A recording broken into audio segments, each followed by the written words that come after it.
Good morning, everyone. It's been a few years since we were at the at an OpenStack Day, and it's awesome to be able to reconnect with some of the community members here that we don't get to see very often. I'm Jonathan Bryce, as Mariano said, and I'm the executive director at the OpenStack Foundation. And I wanted to talk this morning about some of the trends that we are seeing and some of the things that we think are kind of going to be in the future for cloud and for OpenStack and for the industry overall. One of the things that we do, we do these OpenStack Days, and we do them all over the world. And I've been able to go to about 12 or 13 of them this summer in different places. And everywhere I go, I see some trends that I think are pretty common. And I think, like Mariano said, we've moved beyond just kind of hype and into a period where people are deploying OpenStack for real workloads and running serious business on top of their cloud environments. So we can get started. First thing that I wanted to talk about was some of the statistics that we are seeing in OpenStack adoption. We do a user survey every 6 months for OpenStack, and what we saw in our most recent edition of it was that we had 44% growth year over year in adoption of OpenStack and in deployments. So that's pretty big growth when you look at that. And we see strong growth in Europe. We see very strong growth in Asia, especially in China, and continuing growth in North America as well. And I think, why are we seeing this now versus where we have been up to this point? I think it's because the technology has matured, and we've gotten past the point of creation where the developers are writing the software initially, and we're now in this period where adoption is really taking off. And across that set of users, we see a lot of enterprises like the Fortune 100 who are using OpenStack. I mentioned China earlier. China has some of the largest companies in the world, and many of them are using OpenStack. State Grid Corporation is the largest electric company in the world. China Railway Corporation is the largest rail corporation in the world. China UnionPay is the largest credit card processor in the world. And they all have very large OpenStack environments that they're using. But we also have companies of all sizes who are using it. And collectively, if you look at the set of infrastructure that these companies manage, it's millions and millions of processing cores and servers that make up this cloud footprint all over the world. And I think that what's interesting about that is it ties very closely to what we see in the industry overall, and not just in the technology industry, but across many industries, that every company now has to depend on computing infrastructure. Whatever industry we're in, we see that computing and data is becoming more and more critical to every business, whether you are a car manufacturer or a bank or a medical company. The way that you make use of technology is becoming really strategic to every business. For me, one of the things that's very exciting as this is happening, though, is how important open source is. OpenStack was one of the early open source cloud projects. And in the last 5 years, we've seen many other tools that have come along and have joined the open source movement overall. And I think that's very exciting because it means that we all have the chance to participate in them and to be part of these communities. But what's really interesting about this is we're seeing more and more technology being created as open source first. If you go back through the history of tech, a lot of times new technology was created by big proprietary companies like Oracle or Microsoft or others. But now we see that these companies are actually all working together in open source. You take something like machine learning and other disciplines of artificial intelligence, and a lot of the top technologies out there like TensorFlow and CNTK, they are actually open source. and that's very exciting and a big opportunity for all of us. And you can look across other disciplines too, other parts of the ecosystem like big data analysis or even smart cars. There are open source projects for that, and that's a really great trend, I think, to see. The other trend that we see along with that is that people are taking those tools and rather than thinking about big monolithic products and services like what we used to consume in the technology world, they're thinking about how you can piece together different services and create a real system out of them. And just as an example, again, if we look at something like machine learning, if you're going to do machine learning and you're going to run training algorithms and try to do inference, you're going to need several layers of technology. You're going to need some servers, of course. You're going to need storage. You're going to need networking. On top of that, you're going to need some kind of framework to manage the actual applications themselves, and you're going to have some kind of machine learning toolkit. And if you want to do that, you can do that with 100% open source technology now. And that's very exciting. And this is not just a kind of a made-up example. eBay is doing this today in their production environment using OpenStack services, especially Ironic, to manage physical servers that have NVIDIA GPUs in them. And then they are running Kubernetes on top of that, and they're running TensorFlow and Caffe and other frameworks for machine learning. And so they were able to do this. They rolled out this platform this year, and they were able to do this in a matter of months and produce a new capability for their company that is getting used in a lot of different places of their business. So this is a trend that to me is extremely exciting, and again something that we see all over the world. This is actually, I changed the top item here from TensorFlow to Paddle, which is a machine learning framework that comes out of Baidu. Baidu is the big search engine in China, and so they do the same thing but with a different framework. So being able to piece these technologies together is really cool.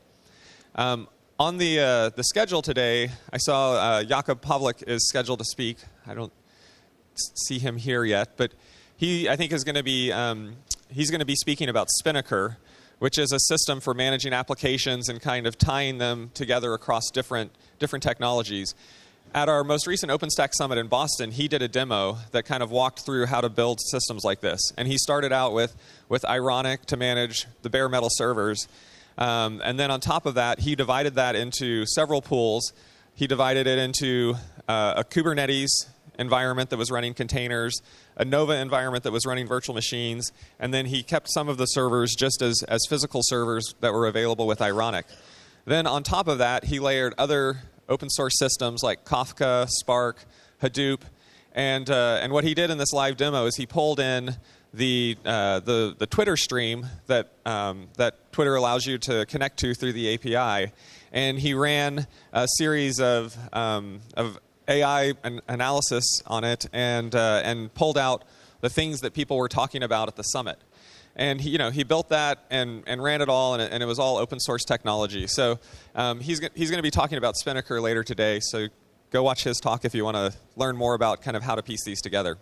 So this massive demand for compute, the incredible growth of open source into every area of technology, those are some big trends that we're seeing. On the OpenStack side, I want to talk about a couple of other areas. The first thing that I want to talk about is some work that we've been doing in the OpenStack community. And this started earlier this year. We had a joint strategy session with the OpenStack Foundation Board of Directors, the technical committee, and also the user committee. And we wanted to say, okay, we're 6 years into this. How are we doing? What do we need to do better? What should we work on? And through that strategy session, the group came up with 5 areas that we're focusing on through this year and into next year. And I wanted to just give you an update on what those are.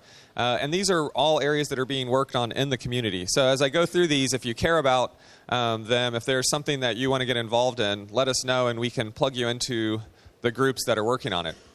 The first one, though, was was really communicating about what OpenStack is. When OpenStack started, it was pretty simple. It was 2 projects and a few thousand lines of code. And now, it's a very large community with many projects and a lot more code and a lot more going on in there. And it's definitely become confusing sometimes to figure out what pieces are really important if you want to build an open source cloud using OpenStack. And so we've been working on taking the set of technologies that encompass OpenStack and putting them into more defined groupings so that you can more easily understand how all of these tools relate. And so there are a couple of things that this work group has been working on. One is a map that lays out the OpenStack technologies, how they relate to each other, and which part of the stack they fulfill. And the other piece of it is going to be some sort of reference architectures for how to put OpenStack technology together and also combine it with other tools. So, if you look at this sort of divides up the main components that we build in the OpenStack community. In the middle, you have the core technologies that actually make a cloud: the compute, the storage, the networking. Some of the supporting services like Keystone and Barbican for security. Some of the workload management services like Heat and others. And then around it, we have a lot of tools that operators and deployers use in order to be able to manage their OpenStack environment, either for ongoing operations with monitoring and fault resolution, or for the life cycle of the OpenStack cloud, doing upgrades and installation. And in addition to this, there are a lot of other services that are behind the scenes. But I think that one of the things that we're trying to do as we do this is take a more user-centric view and make sure that we are describing, what the services are that you should care about if you are a user, and how they relate together. That's one of the first deliverables from this group, and we are going to be actually doing a lot of work in turning this into the way that we talk about projects on our websites and in our code repositories to try to make it standard everywhere that we are, and hopefully help people understand a little more easily what the OpenStack components are. Another area for improvement was around improving the feedback loop from operators back to developers as they go along and they use the OpenStack software and they have improvements that they want made or changes to the actual software itself. And so one of the things that we started this year, we've been doing ops meetups for a couple of years, but the ops meetups were pretty focused on the operators only. We also had our design summits at the OpenStack Summit, but that was pretty focused on the developer side only. And so what we actually did is we changed what happens at the summit to what we call the forum. And the forum is an opportunity for developers and users together to actually pick which topics they're going to talk about and to think at a higher level versus just the code, what OpenStack needs to look like this year and next year and even out into the future, what needs to be improved. And this is something that is happening right now. If you go online, you can find links to the OpenStack forum session submissions. And so right now, people are submitting topics to be discussed at the forum in Sydney in just about a month. So if you are an operator and you have a topic, something like at the last forum, they talked about things like logging consistency. They talked about database support.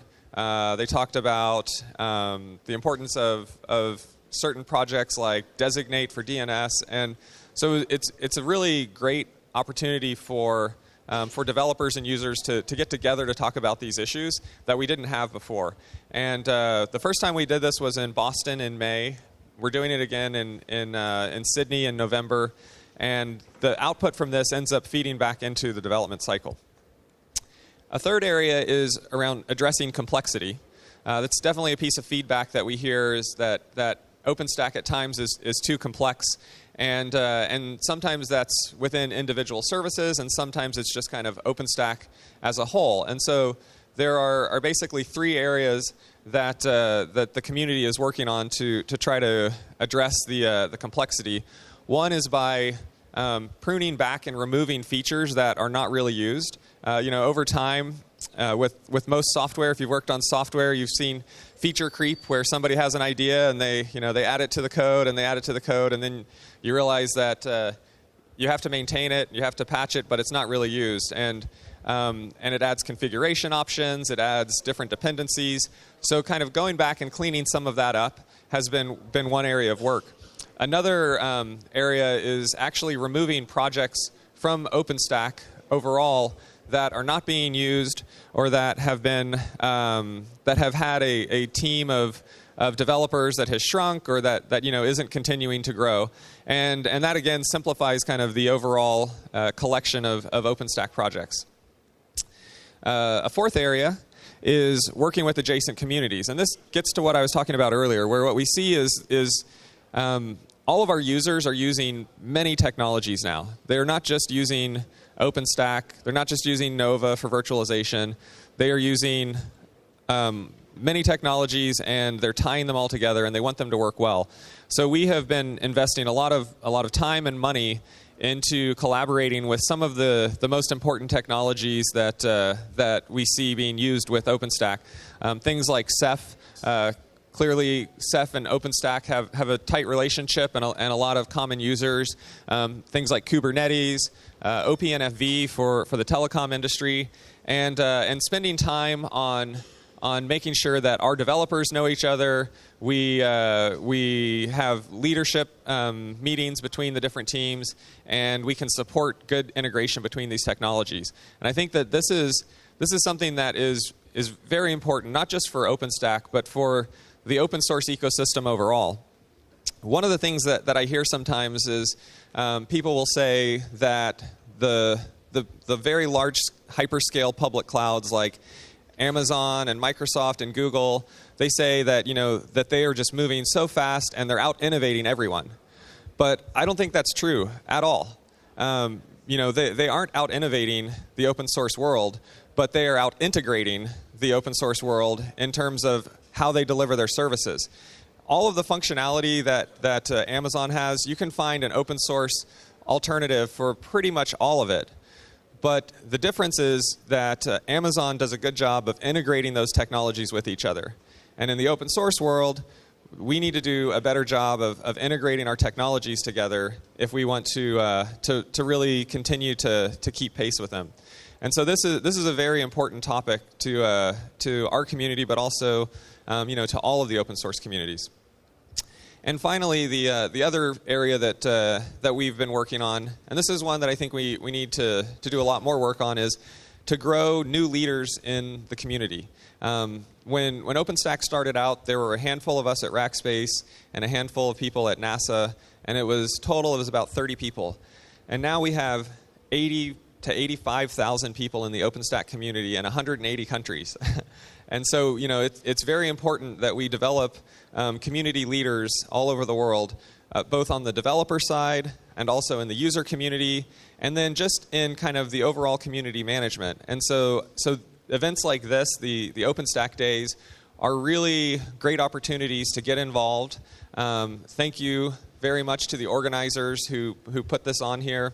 It's not something that at the OpenStack Foundation, we don't do most of the work for these days. It's done by the local community, and we try to support them, and we try to come and participate. But it's really about the local communities and the leaders that emerge there. And so this is an opportunity for any of you that want to get involved and to be able to become more of a leader here in OpenStack and in open source. But we have programs to help people become better developers upstream, to become better leaders in the technology community, and mentoring around that we've been developing this year. But I think we have a lot more to do on this front. So those were the areas that we talked about in our strategy session around what we needed to work on kind of the community aspect. I want to talk a little bit now, just sort of here at the end, about what we see in the OpenStack market. And I think that what we're seeing is a huge inflection point for cloud overall. And it's really being driven by a couple of different factors. I think one of them is that we're seeing kind of a second generation of private clouds coming online.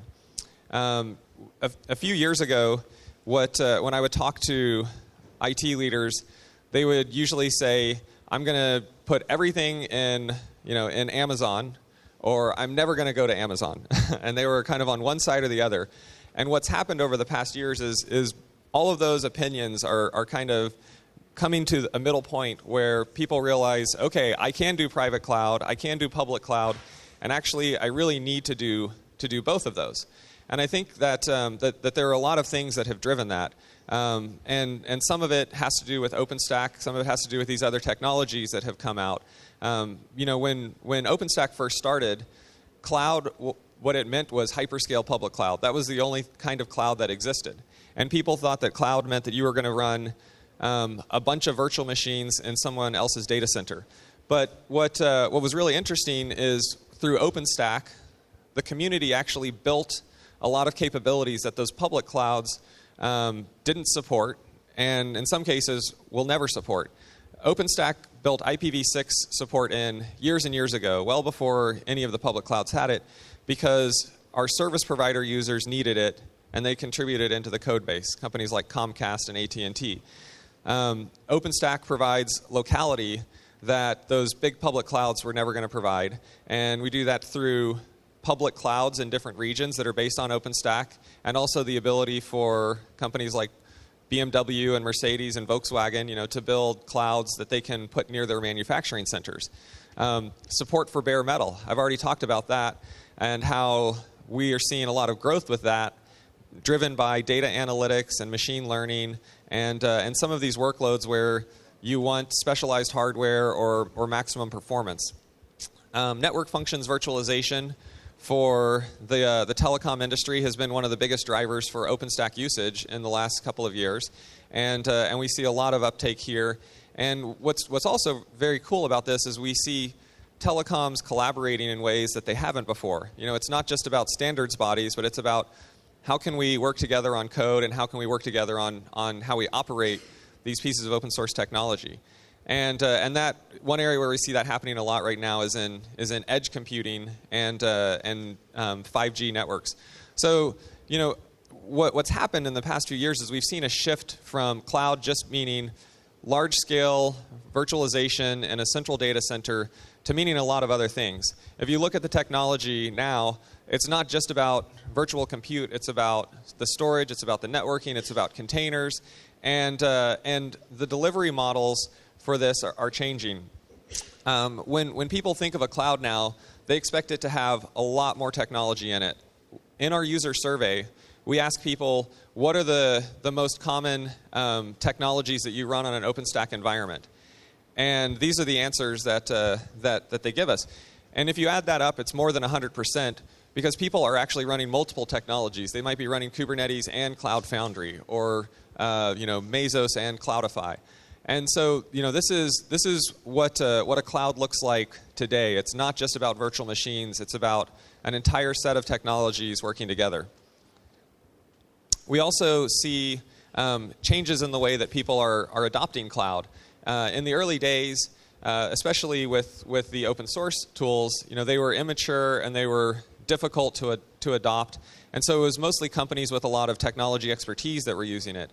But now we have a commercial ecosystem that is building products and services that's really helping people to adopt those tools, and that's been one of the big drivers for that growth that I was talking about at the very beginning. The ability for people to get support and services from companies that can help them, and at the same time, the technology has gotten a lot better and a lot easier to use. I mentioned, the largest companies in the world in China and the Fortune 100 earlier, and sometimes people think OpenStack, it's only for the really big companies. But if you look at the breakdown of the organizations who use OpenStack, it's actually very evenly distributed between very large organizations, medium-sized organizations, and even very small organizations who might be startups or who might be, they may not have massive IT staffs. One of the companies that I met this summer when I was traveling around is called Pacific Textiles. And have any of you ever heard of Pacific Textiles? I had never heard of them either. But apparently they make fabric for a lot of the brands that we do know, companies like Nike and others, very, very large international companies. And so they're a textile manufacturing company, but they have to change their business to be more technology-driven going forward. They need more automation. They need more intelligence in their manufacturing facilities. They're adding a lot more sensors, and they're kind of moving into the Industry 4.0 or industrial IoT space. So they have built out an OpenStack environment, and it's very small compared to some of these other OpenStack environments, but it's enabling them to make these changes in their business. So it's not just for the very large technology companies like eBay. It's also for for those smaller companies. And through this process, what I would say we've seen the other big area of change is around the challenges that people face. Early on, the biggest challenge was the technology itself. But now, I think that in many organizations, the biggest challenge they're running into is the people.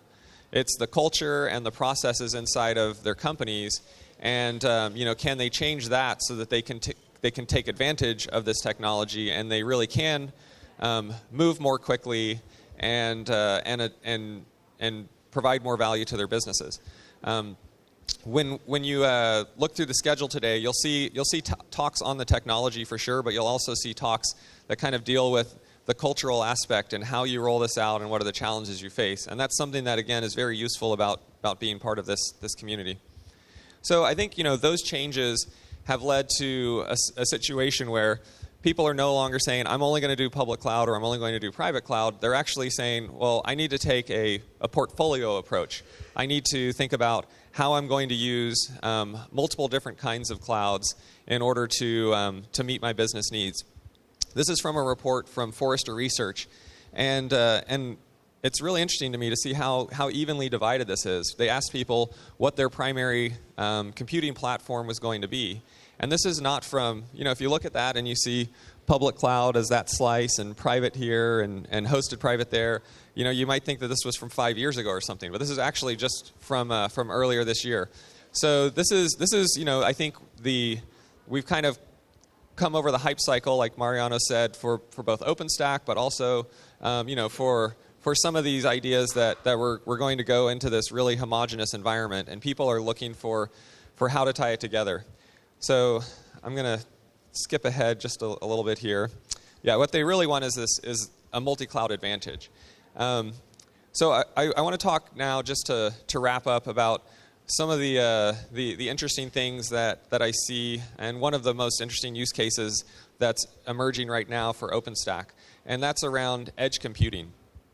So this is another example of how cloud is changing.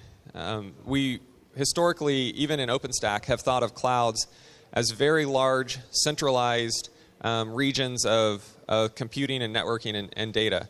And we think about, even one of the most common phrases is, like, I put it in the cloud or push it to the cloud. With more and more companies, is as they build more applications, as they create microservices, as they connect to sensors and IoT devices, they are actually needing more compute outside of the data center. And when you talk about edge computing, a lot of times the first thing that people think of is 5G and the telecom industry. But what's been surprising for me this year is how much edge computing is actually something that spans many industries. One of the first companies to talk to me about this was actually Walmart, the big retailer. And if you think about what Walmart has, they have a giant global footprint of physical locations. And within each of those physical locations, they're trying to figure out how to make that physical location more valuable to the business overall. And a big piece of that is technology. So they have compute and networking in each of those retail stores, in each of their distribution centers, and they want to be able to push applications there rapidly. They want to be able to make changes so that they can keep up with the incredibly competitive environment they're in the retail industry. The same thing for manufacturing, the same thing for resource management when you're talking about mining or offshore oil drilling. This is something that applies to many industries, and also, yes, especially the telecom industry, where they actually need to have computing available on every street in every neighborhood in every country in order to deliver connectivity and mobile services. So this was something that people started talking to me about earlier this year, and in Boston at the summit, we had a little. It was just a little meetup for people who are interested in it, and put together a working group that's going to be focusing on this going forward. And one of the first things that we did is we had an event recently in San Francisco that was called OpenDev. And if you go to opendev.conf, you can find a lot of the output from this event. It was a working event. We had close to 200 architects and developers from many companies there who were talking about what edge computing needs to look like and what role open source technology should play in it. Not just OpenStack, but also OpenContrail and Kubernetes and other technologies. And it was a really interesting event. It was a series of working sessions where rather than a lot of presentations, we got people together in rooms and they discussed a topic and drilled down on what they needed to do. One of the main takeaways from this was they identified 5 primary edge use cases that we need to look at supporting and kind of building toward. And one of the groups is now working on putting that into a white paper that we can turn into architectures and kind of models for this. And some of it is going to require technical changes in OpenStack. Some of it's going to require technical changes in other projects. Some of it is going to require entirely new technology. But it was a very interesting event to go to because, again, you think about a cloud and you think clouds live in data centers that are safe. They're secure, they have air conditioning, they have good power, they have battery backups. But when you think about an edge, for a telco, they might have compute that's just a couple of servers, and it's 10 feet up on a pole. And in a place like the U.S., it could be in Kansas in the middle of nowhere. And so it's not secure, it might not have good power, and you don't know who's going to drive out there in a truck and put a ladder up there and try to hack into it. So you have to really think about the technology very differently. So this is an area that is exciting, and it's moving very rapidly because these companies are facing incredible demands on their networks right now, and especially as the things like smart cars and smart cities and just all of the IoT devices that we're building, as those are coming online, I think we're looking at something like 20 billion in the next couple of years. That's putting incredible demand on these networks. So Edge plus 5G, these are imperatives that we have to deliver on.